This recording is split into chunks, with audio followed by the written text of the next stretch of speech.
Hello guys, myself Abhishek, second year MBBS student at Dreams Ranchi. NEET 2023 का result आ चुका है और मेनी कॉन्ग्रेचुलेशन टू दोज जिनका अच्छा नंबर आया है और उनको एक अच्छा गवर्नमेंट मेडिकल कॉलेज मिलने वाला है।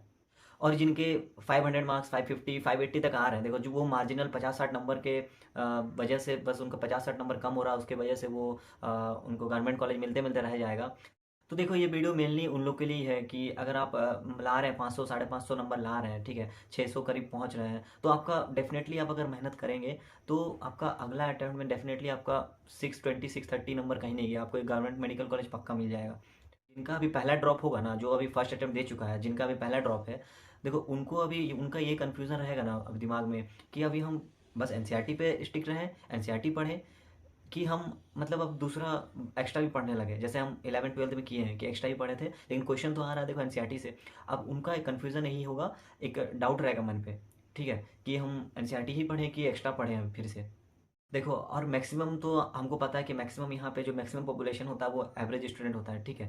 देखो एवरेज स्टूडेंट में देखो उनका दिक्कत अब यहाँ पे दिक्कत यही है कि देखो मेरा पर्सनल मेरा फर्स्ट अटैम्प्ट के बाद भी मेरा सेकंड अटैम्प्ट में चांसेस था कि हो जाता, लेकिन दिक्कत यही हुआ कि मेरा डाउट यही मैं डाउट में फंस गया ना कि एक्स्ट्रा पढ़े कि बस एनसीईआरटी पढ़े। तो यही डाउट क्लियर करने वाला उस टाइम पे मेरा कोई नहीं था, ठीक है। तो ये जो ये वीडियो है मेनली वही एवरेज स्टूडेंट के लिए है कि वो डाउट में ना रहे कि अभी ड्रॉप ले रहे हैं। मेरा सेकंड अटेम्प्ट में यही हुआ था ना कि मैं इधर उधर देखो पूरा एक्स्ट्रा पढ़ने लग गया था। अब मन में एक डाउट था, अगर बाहर से आ गया तो क्या होगा, क्वेश्चन बाहर से आ गया तो क्या करेंगे, वो तो फिर बना नहीं पाएंगे। और लेकिन मन में ये भी था कि एनसीईआरटी से आ रहा है क्वेश्चन, लेकिन जो एक बीच का डाउट होता है ना, वो डाउट मन से गया नहीं और फालतू का एक्स्ट्रा जेई का क्वेश्चन करने लग गए थे।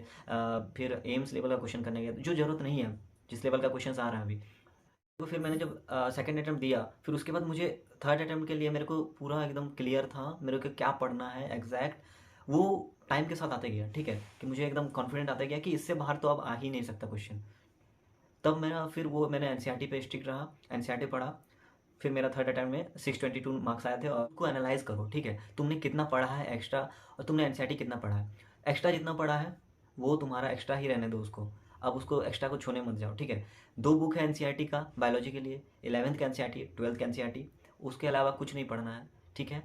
केमिस्ट्री का दो बुक है, फिजिक्स का दो बुक है। फिजिक्स के लिए मैं आगे बताऊंगा, ठीक है, सबसे पहले बायोलॉजी देखते हैं। तो देखो बायोलॉजी में क्या करो, 11th का एनसीईआरटी हुआ और 12th का एनसीईआरटी, इतना पढ़ जाओ, इतना बार पढ़ जाओ कि तुमको अगर कोई पूछे कि ये वाला लाइन एनसीईआरटी में एक लाइन पढ़ के कोई अगर तुमसे पूछे ये कौन सा चैप्टर का है, किस तरफ लिखा हुआ बुक में, लेफ्ट साइड की राइट साइड, इतना अगर तुम इतना तक तुमको याद रखना होगा। इस कदर पढ़ो एनसीईआरटी को कि इतना तुमको याद हो जाए, ठीक है। तब तुम्हारा अगर तुम्हारा बायोलॉजी में स्कोर कर लोगे तुम 340 प्लस ना, तो आराम से नीट निकल जाएगा, ठीक है। चलते हैं केमिस्ट्री पे चलते हैं। तो देखो केमिस्ट्री पे तीन पार्ट्स हैं, इनऑर्गेनिक हुआ, फिजिकल केमिस्ट्री हुआ और ऑर्गेनिक है, ठीक है। तो सबसे पहले ऑर्गेनिक की बात करते हैं। तो ऑर्गेनिक में कुछ भी नहीं करना है, एनसीईआरटी में जो दिया हुआ है 11th और 12th का एनसीईआरटी में, बस उसी को एकदम एग्जाम्पल है तुम्हारा अंदर में जितना टेक्स्ट में दिया हुआ है, फिर तुम्हारा एक्सरसाइज में दिया हुआ है, सब कर जाओ। इनफ है, इतना एकदम इनफ है। जितना एनसीईआरटी में एग्जाम्पल दिया हुआ है उसको तो एकदम पढ़ जाओ, डायरेक्ट डायरेक्ट क्वेश्चन पूछा जाता है, ठीक है। उससे ज़्यादा कुछ भी नहीं पढ़ना है। तुमने तुमने जो पढ़ा है एक्स्ट्रा पढ़ लिया, जितना पढ़ा है 11 12 में पढ़ा है, या तुम्हारा अगर सेकंड ड्रॉप है तो फर्स्ट ड्रॉप में जितना पढ़ा है वो तुम्हारा बेनिफिट ही करेगा, तुमको हार्म नहीं करेगा। लेकिन अब अगर तुमने एक्स्ट्रा पढ़ा है ना तो तुम्हारा हार्म ही करेगा। ये बस मैं एवरेज स्टूडेंट के लिए बता रहा हूँ, ठीक है, क्योंकि उनके लिए देखो एक लिमिटेड लिमिटेड अमाउंट ऑफ तुम ड्यूरेशन बोल सकते हो टाइम का है कि वो 4 घंटा पढ़ ही सकता है, उसके बाद वो नहीं पढ़ सकता यार। एक दिन में 4 घंटे तो कैपेसिटी है, वो 5 घंटा क्यों हो ही नहीं पाएगा उसका, चाहे वो एक्स्ट्रा चीज़ पढ़े। वो सोचा कि अगर मान लो कोई सोच रहा हो कि हम 3 4 घंटा एनसीईआरटी पढ़ लेते हैं, उसके बाद हम एक्स्ट्रा पढ़ लेते हैं 1 2 घंटा, तो वो 1 2 घंटा पढ़ेगा ना तो उसको ना कुछ समझ में आएगा ना कुछ होगा, एक माइंड माइंड एग्जॉस्ट हो जाएगा। फिर अगला दिन वो फिर वो जो 4 4 घंटा एनसीईआरटी पढ़ रहा था ना वो भी नहीं पढ़ पाएगा, ठीक है।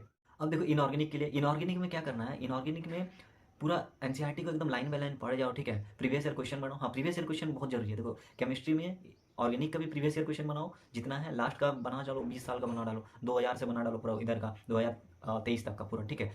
इतना ही काफ़ी है। पीवाईक्यू बनाओ और एनसीईआरटी पूरा एकदम, इनऑर्गेनिक भी एकदम बायोलॉजी जैसा है, बायोलॉजी की तरह एकदम इनऑर्गेनिक को भी रट जाओ एकदम बायोलॉजी जैसा, ठीक है। और उसके बाद फिजिकल केमिस्ट्री देखो, फिजिकल केमिस्ट्री में भी तुमने एक्स्ट्रा किया ही होगा, ठीक है, जितने फॉर्मूलाज है तुमको याद ही होगा। अब एनसीईआरटी निकालो, एनसीईआरटी का जितना एग्जाम्पल्स है उसको पढ़ लो, एक्सरसाइज बना लो, ठीक है, एक्सरसाइज बना लो। उसके बाद उसमें पीवाईक्यू बना लो जितना है, ठीक है। ये तीन चीज़ करो, केमिस्ट्री में तीन चीज़ करो, इनऑर्गेनिक में पूरा बुक पढ़ जाओ, ठीक है, बायोलॉजी की तरह रट जाओ एकदम, रटना ही हो यार, रटना ही होगा, ठीक है, रट जाओ। ऑर्गेनिक में भी जितना रिएक्शन से रट जाओ, ठीक है, जितना एनसीईआरटी में दिया हुआ है, प्लस तुम्हारा जो बचा फिजिकल केमिस्ट्री में जितने क्वेश्चन दिए हुए हैं बुक में, एग्जाम्पल्स दिए हुए हैं, एक्सरसाइज में दिए हुए हैं, प्लस PYQ पूरा केमिस्ट्री का तीनों का पूरा अच्छा से 20 साल का बना जाओ, काफ़ी है तुम्हारा। इसमें कम से कम 150 प्लस आ गया, इसमें भी तुम्हारा हो गया खत्म, 150 प्लस 340। ठीक है, अब देखो फिजिक्स पे चलते हैं। तो फिजिक्स में क्या है, देखो फिजिक्स में कंसेप्चुअल है, ठीक है। तुमने अगर पढ़ा है, पहले पढ़ा है, एक्स्ट्रा पढ़ा ही है, ठीक है। तुम्हारा कंसेप्ट है कुछ, जो नए क्वेश्चन है उसको बनाने आप तो थोड़ा बहुत तो बना लोगे ही, ठीक है, उतना कंसेप्ट होगा ही। अब क्या करो, जितने एग्जाम्पल्स दिए हुए हैं एनसीईआरटी में, देखो डायरेक्ट क्वेश्चन पूछे जा रहे हैं, ठीक है। लेकिन फिजिक्स में दिक्कत क्या है ना, जो एग्जाम्पल्स दिए हुए हैं वो उसका न्यूमेरिकल जो वैल्यू है वो बहुत मतलब अटपटा सा रहता है, वो उसको कैलकुलेट करने की जरूरत नहीं है। एग्जाम्पल में देखो क्या क्वेश्चन है, क्या फॉर्मूला लगा हुआ है मेरा, ठीक है। क्योंकि मैंने जब दिया था नीट 2021 में, तो जो 2-3 क्वेश्चन है ना डायरेक्ट उससे पूछे गए थे, ठीक है। न्यूमेरिकल नहीं पूछे थे, बस वो डायरेक्ट फॉर्मूला पूछा गया था, तो इससे भी क्वेश्चन मिलते हैं। तो एग्जाम्पल करो, ठीक है, पूरा सॉल्व मत करो, क्या फॉर्मूला लगा है, क्या क्वेश्चन है वो देखो, ठीक है। उसके बाद पूरा एक्सरसाइज करने का पर्सनली मुझे नहीं लगता ज़रूरत है, क्योंकि थोड़ा लेवल के क्वेश्चन रहते हैं। स्टार्टिंग के कुछ 10-20 क्वेश्चन कर सकते हो, ठीक है, जो एक्सरसाइज में दिया हुआ है। बाकी PYQ इसमें फिजिक्स में मस्ट है, एकदम PYQ करना मस्ट है, ठीक है। अगर आप तुमको अभी पूरा पढ़ने की जरूरत नहीं है कि स्टार्टिंग से पूरा चैप्टर पढ़ना है, ठीक है।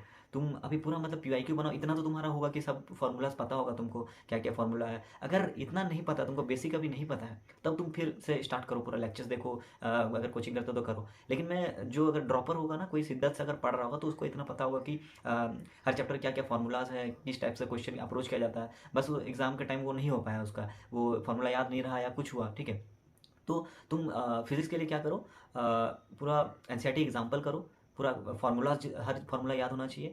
प्लस एक्सरसाइज कुछ करो, क्वेश्चंस 10-20 क्वेश्चन स्टार्टिंग का जो हल्का हल्का क्वेश्चन है फार्मूला बेस्ड, उसको करो, ठीक है। और PYQ जितना कर सकता है, जितना कर सकते हो इतना करो इसमें फिजिक्स में, ठीक है। अब देखो MCQ करना होता है कि नहीं, ये डाउट रहता है बहुत कोई को, ठीक है। तो फिजिक्स के लिए तो MCQ को करना ही एकदम कंपलसरी है, ठीक है। केमिस्ट्री के लिए भी पूरा करो। इनऑर्गेनिक का अगर आराम से टाइम लेके कर सकते हो, ठीक है। फिजिकल को तो MCQ करना ही होगा, फिजिकल केमिस्ट्री।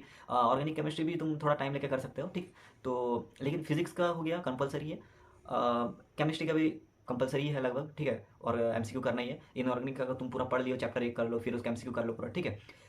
बायोलॉजी का बात करते हैं, तो बायोलॉजी में देखो मैक्सिमम लोग सजेस्ट करता है कि ठीक है, अच्छा खासा रैंकर्स सजेस्ट करते होंगे कि MCQ करा करो, पूरा उसका प्रैक्टिस करो MCQ बायोलॉजी में। देखो पर्सनली मेरा मानना है, तुम लोग भी कमेंट बॉक्स में बता ही सकते हो, देखना कि बायोलॉजी में अगर मैंने 90 क्वेश्चन सॉल्व किया, मुझे 10 नहीं आ रहा, तो अगर वो 10 को एनालाइज करूंगा मैं, तो मुझे बस वही 10 क्वेश्चन का लिमिटेड नॉलेज रहेगा, क्योंकि ये बस थ्योरी टाइप का रटने वाला चीज़ है बायोलॉजी, ठीक है। और अगर मैं बायोलॉजी बुक को बार बार पढ़ूंगा एनसीईआरटी को, तो अगर मुझे याद है तो मैं MCQ गलत कर ही नहीं सकता, है कि नहीं। अगर वो मुझे ऑप्शन कोई क्वेश्चन दिया हुआ है कि इसका एग्जाम्पल क्या है, तो मुझे अगर वो 4 एग्जाम्पल याद है बुक में जो दिया हुआ है एनसीईआरटी में, तो मैं वो MCQ आएगा तो मैं MCQ में गलत नहीं करूंगा, ठीक है। लेकिन अगर 4 एग्जाम्पल दिया, कोई क्वेश्चन आया होगा, 2 एग्जाम्पल एनसीईआरटी का दिया है, 2 एग्जाम्पल बाहर का दिया हुआ है, तो मैं उसको सॉल्व करने जाऊँगा तो कन्फ्यूज हो जाऊंगा फिर, ठीक है। तो इसलिए मैं पर्सनली MCQ ज़्यादा करता नहीं था, ठीक है। PYQ करता था, लेकिन बायोलॉजी के लिए मैं जितना हो सकता था बस एनसीईआरटी को पूरा मतलब एक तरह से पूरा मतलब पढ़ते रहता था, रट दिया था पूरा एनसीईआरटी, ठीक है। तुम लोग को भी यही करना है। पर्सनली मैं सजेस्ट यही करूँगा कि पूरा ज़्यादा MCQ मत ध्यान दो बायोलॉजी में।